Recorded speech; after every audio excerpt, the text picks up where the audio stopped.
Hello everyone, welcome to this video on kinematics. Question number 9. A boat moves relative to water with a velocity which is n equals 2.0 times less than the river flow velocity. At what angle to the stream direction must the boat move to minimize drifting? The question is explained in this figure.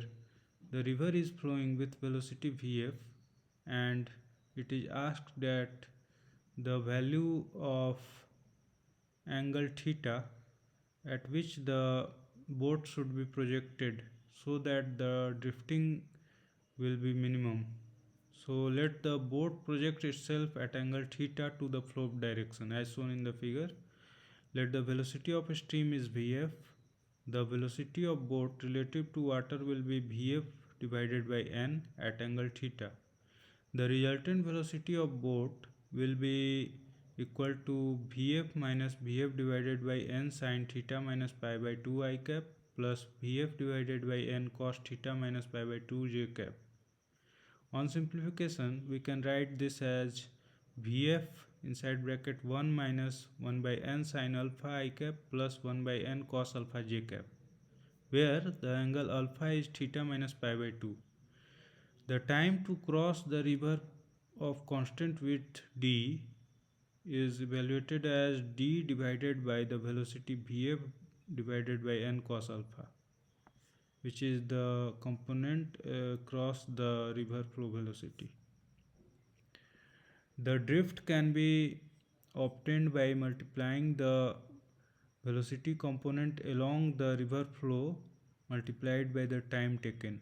So drift f alpha will be equal to Vf multiplied by 1 minus 1 by n sin alpha multiplied by d divided by Vf divided by n cos alpha. On simplification, we will get this equals to 1 minus 1 by n sin alpha multiplied by dn divided by cos alpha, which will be equal to dn sec alpha minus d tan alpha. For minimum drift, the condition is that the first derivative should be equal to 0 and the second derivative must be greater than 0. So if we get the first derivative, which is f prime alpha and which is d dot n sec alpha tan alpha minus d sec square alpha equals to 0, we will get the value of alpha as alpha naught equals arc sine 1 by n. Now let's check if the value of alpha naught arc sine 1 by n is the condition for the double derivative to be greater than 0. So let's evaluate the f double dash alpha at alpha naught. So f alpha is dn sec alpha tan alpha minus d sec square alpha. So f double prime alpha will be dn inside bracket sec q alpha plus tan square alpha sec alpha minus 2d sec square alpha tan alpha. At alpha equals alpha naught, sin alpha will be 1 by n, cos alpha will be square root of n square minus 1 divided by n, tan alpha will be 1 by square root of n square minus 1. So f double dash alpha at this alpha value will be dn inside bracket nq divided by n square minus 1 to the power 1.5 plus n square divided by n multiplied by n square minus 1 minus 2d times nq divided by n into n square minus 1 to the power 1.5.